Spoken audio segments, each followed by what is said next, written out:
Dans les montagnes isolées du Haut Atlas, un village tranquille était entouré de mystères. Les villageois respectaient Zara, une guérisseuse au pouvoir mystique. Mais son amour avec Rachid, le fils du chef, brisa les traditions. Accusée de sorcellerie, Zara fut condamnée à mourir, lançant une malédiction sur le village. Que vos âmes errent et souffrent jusqu'à ce que la vérité soit révélée.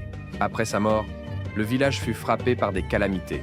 Les récoltes échouèrent, des cris inhumains résonnèrent la nuit et les villageois disparaissaient mystérieusement. En peu de temps, le village devint un lieu maudit, évité par tous. Des générations plus tard, Samir, un jeune journaliste, entendit parler de cette légende. Curieux, il se rendit au village en ruine. La première nuit, il trouva un vieux journal caché, révélant que Zara n'avait jamais ensorcelé Rachid.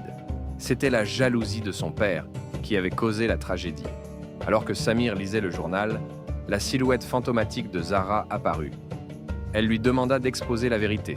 Samir, bouleversé, publia l'histoire au grand jour. Peu après, le village fut détruit par une tempête mystérieuse, comme pour effacer les vestiges de la malédiction. Aujourd'hui, les montagnes du Haut Atlas sont paisibles. Le vent, autrefois rempli de cris, murmure maintenant des chansons apaisantes.